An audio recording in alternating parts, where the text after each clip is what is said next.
സംസാരം ഇനി മൊഴിയും വർണ്ണങ്ങൾ കതിച്ചൊരിയും ഒന്നാകും മനസ്സുകളിൽ അറിവിൻ പുഞ്ചിരി മഴയാ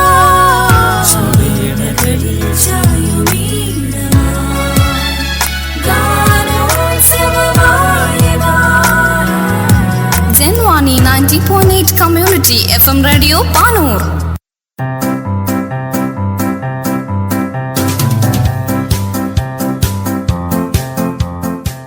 ഇപ്പോൾ വാരാന്ത്യ ലോക വൃത്താന്തം കേൾക്കാം. പ്രൊഫസർ ജെ ജേക്കബ് അവതരിപ്പിക്കുന്നു. വാരാന്ത്യ ലോക വൃത്താന്തം.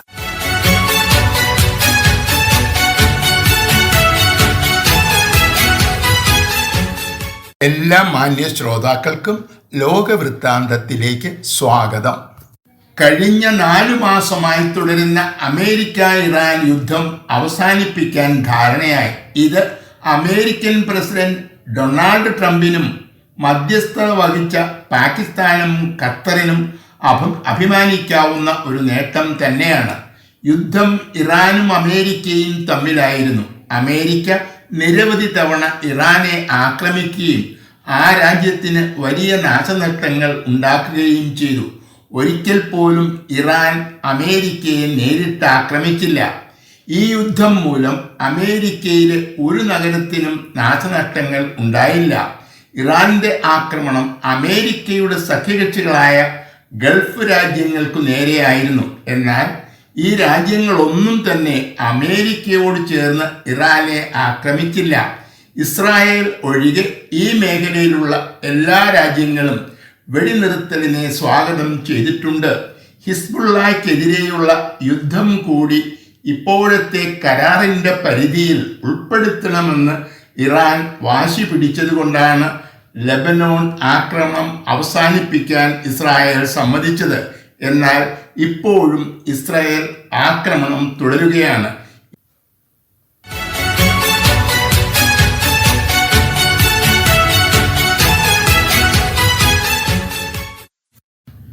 ഛത്തീസ്ഗഡിലെ വിദ്യാഭ്യാസ വകുപ്പ് ജൂൺ 12 ഇറക്കിയ ഉത്തരവനുസരിച്ച് എല്ലാ സംസ്ഥാന സർക്കാർ സ്കൂളുകളിലും ഗായത്രി മന്ത്രം, സരസ്വതി വന്ദനം, വന്ദേ മാതരം തുടങ്ങിയവ നിത്യവും ആലപിക്കണം.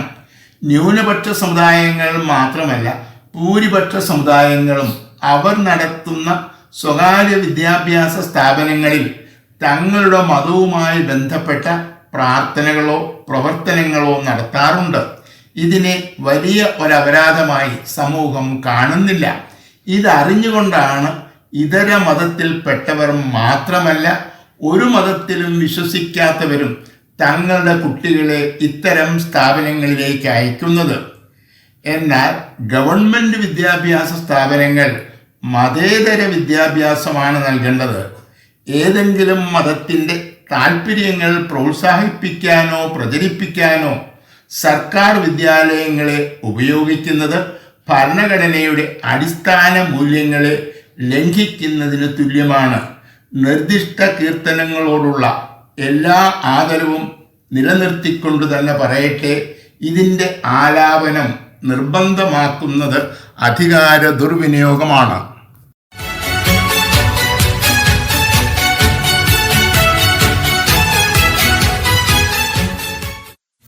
യുദ്ധം അവസാനിപ്പിക്കുന്നതിനായി ഇറാനും അമേരിക്കയും തമ്മിൽ നടത്തിയ ചർച്ചകൾ വിജയിച്ചു. ജൂൺ 19 വെള്ളിയാഴ്ച കരാർ ഒപ്പുവെക്കുമെന്നാണ് പ്രതീക്ഷിക്കുന്നത്. ഇറാൻ അമേരിക്ക യുദ്ധം മാത്രമല്ല, ഇസ്രായേൽ ഹിസ്ബുള്ള യുദ്ധവും അവസാനിപ്പിക്കാൻ തീരുമാനിച്ചിട്ടുണ്ട്. ഹോർമൂസ് കടലിടുക്കിലൂടെയുള്ള ഗതാഗതത്തിന് ഏർപ്പെടുത്തിയിരുന്ന എല്ലാ ഉപരോധങ്ങളും പിൻവലിക്കാൻ ഇരു രാജ്യങ്ങളും സമ്മതിച്ചു. ഈ വാർത്ത പുറത്തു വന്നതിനെ തുടർന്ന് അന്താരാഷ്ട്ര വിപണിയിൽ ക്രൂഡ് ഓയിലിൻ്റെ വില കുറഞ്ഞു. എന്നാൽ ഇതൊരു താത്കാലിക ഏർപ്പാടാണെന്നും പ്രധാനപ്പെട്ട പല വിഷയങ്ങളിലും തീരുമാനം ആയിട്ടില്ല എന്നുമാണ് റിപ്പോർട്ടുകൾ സൂചിപ്പിക്കുന്നത്. അമേരിക്കയിലെയും യൂറോപ്പിലെയും ബാങ്കുകളിൽ ഇറാൻ നിക്ഷേപിച്ച പണം പിൻവലിക്കുന്നതിനുള്ള തടസ്സങ്ങൾ നീക്കാമെന്നു സമ്മതിച്ചുവെങ്കിലും ഇത് ചില വ്യവസ്ഥകൾക്ക് വിധേയമായിട്ടാണ്. അതുപോലെ തന്നെ ഇറാന്റെ പക്കലുള്ള സമ്പുഷ്ടീകരിച്ച യുറേനിയത്തിൻ്റെ കാര്യത്തിലും സമവായത്തിൽ എത്തിയിട്ടില്ല. ചർച്ചകൾ തുടരുമെന്നും പ്രശ്നങ്ങൾ പരിഹരിക്കുമെന്നുമാണ് പ്രതീക്ഷിക്കുന്നത്.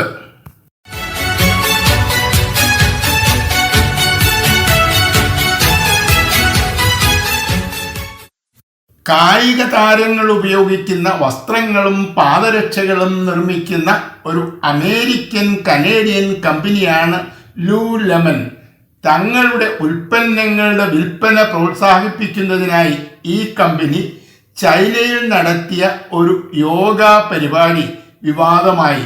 ചൈനയുടെ വൻമതിലായിരുന്നു പരിപാടിക്കായി തിരഞ്ഞെടുത്തത്. ചൈനയിലെ ഒരു പ്രമുഖ സിനിമാ നടൻ ഉൾപ്പെടെ 2000 പേർ ഈ പരിപാടിയിൽ പങ്കെടുത്തു. കമ്പനി നൽകിയ യോഗ മാറ്റ് ഉപയോഗിച്ചാണ് യോഗാഭ്യാസങ്ങൾ നടത്തിയത്. പരിപാടി വലിയ വിജയമായിരുന്നു. എന്നാൽ പരിപാടിക്കിടയിൽ ഉപയോഗിച്ച വലിയ ഒരു ചെണ്ട ജപ്പാനിൽ നിർമ്മിച്ചതാണെന്ന് ചിലരൊക്കെ തിരിച്ചറിഞ്ഞതോടെ പലരും കമ്പനിയെ വിമർശിക്കാൻ തുടങ്ങി. കമ്പനി മാപ്പ് പറഞ്ഞ് വിവാദം അവസാനിപ്പിച്ചു. തങ്ങളുടെ പൈതൃകത്തിൻ്റെ പ്രതീകമായ ചൈന വൻമതിലിൽ ജപ്പാന്റെ ചെണ്ട പ്രതിഷ്ഠിച്ചതാണ് പ്രകോപനം ഉണ്ടാക്കിയത്. 2ാം ലോക മഹായുദ്ധത്തിൻ്റെ കാലത്തോളം പഴക്കമുള്ളതാണ് ചൈനയുടെ ജപ്പാൻ വിരോധം. ഈ വിരോധം അവസാനിപ്പിക്കാനല്ല, ശക്തമായി നിലനിർത്താനാണ് ഇപ്പോഴത്തെ ഭരണകൂടത്തിൻ്റെ താല്പര്യം.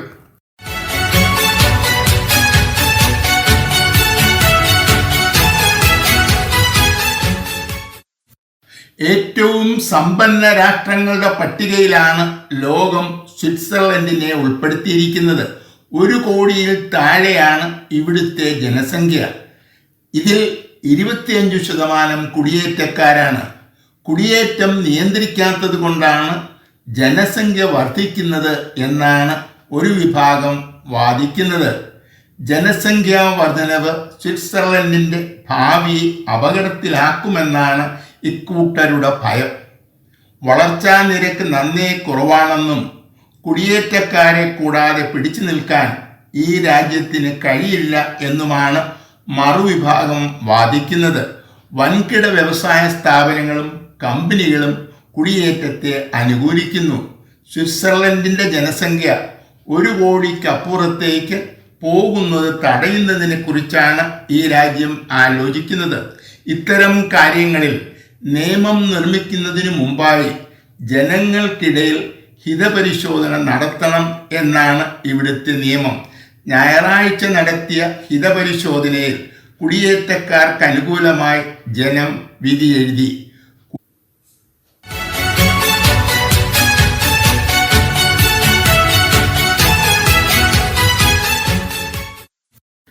ഇറാൻ അമേരിക്ക യുദ്ധം എന്തു നേടി എന്ന ചോദ്യത്തിന് ഉത്തരം പറയാൻ കാലത്തിനു മാത്രമേ കഴിയൂ. എന്നാൽ 2ാം ലോക മഹായുദ്ധത്തിനു ശേഷം രൂപപ്പെട്ട അമേരിക്ക യൂറോപ്പ് ബന്ധത്തിൽ ഈ യുദ്ധം വലിയ വിള്ളലുണ്ടാക്കി എന്നത് വസ്തുതയാണ്. റഷ്യ തങ്ങളെ ആക്രമിച്ചാൽ അതിൽ നിന്നും സംരക്ഷണം നേടാൻ വേണ്ടിയാണ് അമേരിക്കയെ കൂടി ഉൾപ്പെടുത്തി നാറ്റോ രൂപീകരിച്ചത്. നാറ്റോയിലെ ഏതെങ്കിലും രാജ്യത്തിനെതിരെ ആക്രമണമുണ്ടായാൽ അത് നാറ്റോയ്ക്കെതിരെയുള്ള ആക്രമണമായി കണക്കാക്കണം എന്നാണ് വ്യവസ്ഥ. എന്നാൽ യൂറോപ്പിന് ലഭിക്കുന്ന സംരക്ഷണത്തിൻ്റെ ചെലവിൻ്റെ സിംഹഭാഗവും അമേരിക്കയാണ് വഹിക്കുന്നത്. യൂറോപ്പിൻ്റെ വിഹിതം വർദ്ധിപ്പിച്ചില്ലെങ്കിൽ തുടർന്നും സഹായം ലഭിക്കില്ല എന്നാണ് ട്രംപിൻ്റെ ഭീഷണി.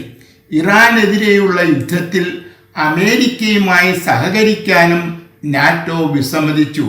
ഈ സാഹചര്യത്തിൽ ജർമ്മനിയിൽ നിന്നും അമേരിക്കൻ സൈന്യത്തെ പിൻവലിക്കാനാണ് ട്രംപിൻ്റെ തീരുമാനം. വാഷിംഗ്ടനെ ആശ്രയിക്കാതെ സുരക്ഷാ സംവിധാനങ്ങൾ ശക്തിപ്പെടുത്താനാണ് നാറ്റോയുടെ തീരുമാനം.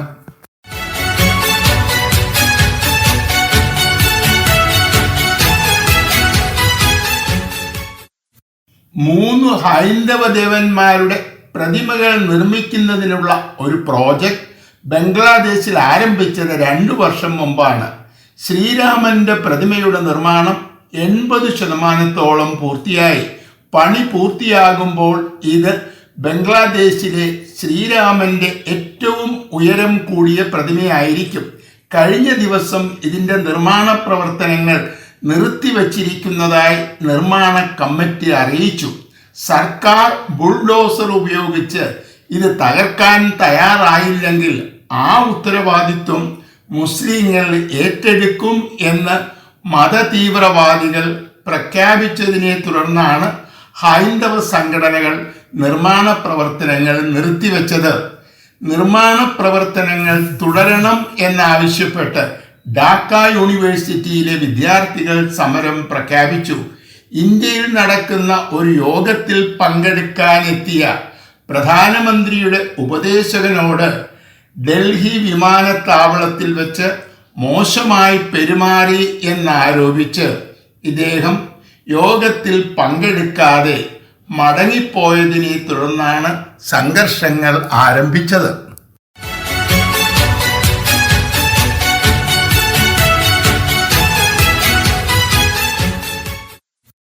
റഷ്യ ഉക്രൈനെതിരെ ആക്രമണം തുടങ്ങിയത് 4 വർഷങ്ങൾക്ക് മുമ്പാണ്.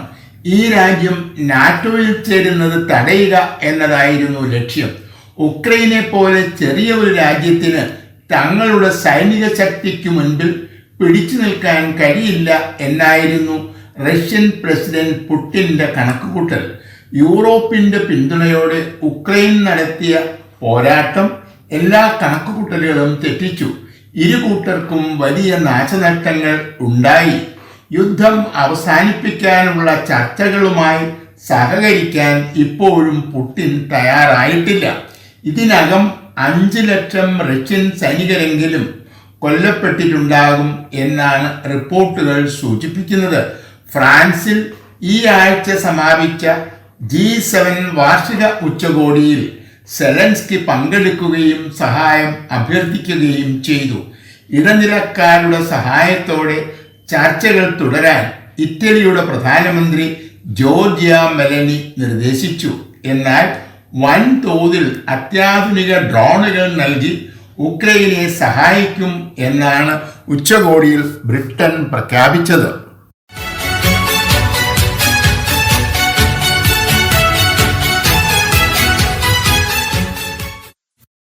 ആഫ്രിക്കൻ രാജ്യമായ ഡെമോക്രാറ്റിക് റിപ്പബ്ലിക് ഓഫ് കോങ്കോയിൽ മാരകമായ എബോള രോഗം പടർന്നു പിടിക്കുകയാണ്. ഇതുവരെ ഈ രോഗത്തിനെതിരെ ഫലപ്രദമായ വാക്സിൻ വികസിപ്പിക്കാൻ കഴിഞ്ഞിട്ടില്ല. രോഗി മരിച്ചാലും രോഗം പകരുമെന്നതിനാൽ മൃതസംസ്കാരം ഏറെ ബുദ്ധിമുട്ടാണ്.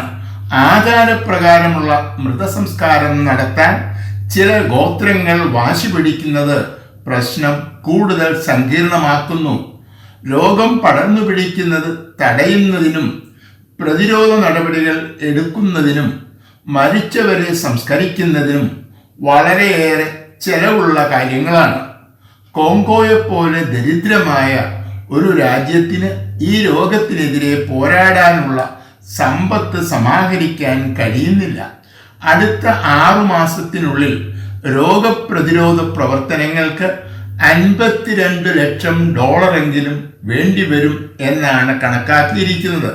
വളരെ ചെറിയ ഒരു തുകയാണ് ഇതിനകം സഹായമായി ലഭിച്ചിട്ടുള്ളത്. ഉടനടി സഹായം ലഭിച്ചില്ലെങ്കിൽ രോഗം കൂടുതൽ സ്ഥലങ്ങളിലേക്ക് വ്യാപിക്കും എന്നാണ് അധികൃതരുടെ ഭയം.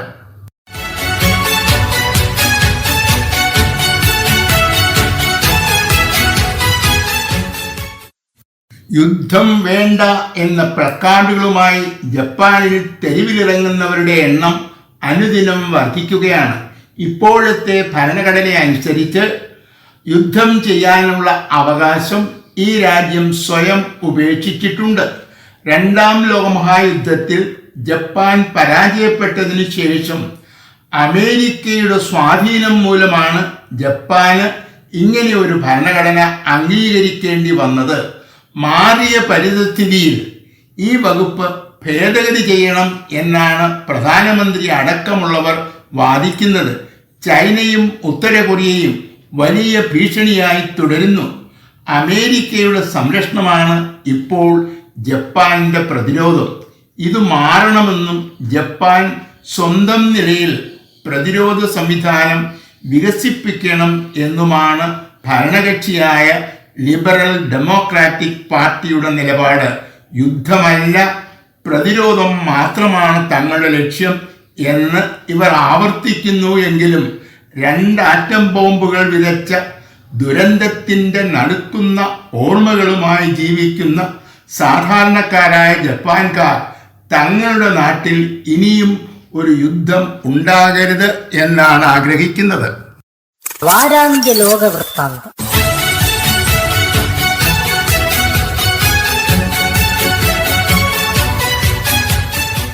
തയ്യാറാക്കി അവതരിപ്പിച്ചത് പ്രൊഫസർ ജെ ജേക്കബ്.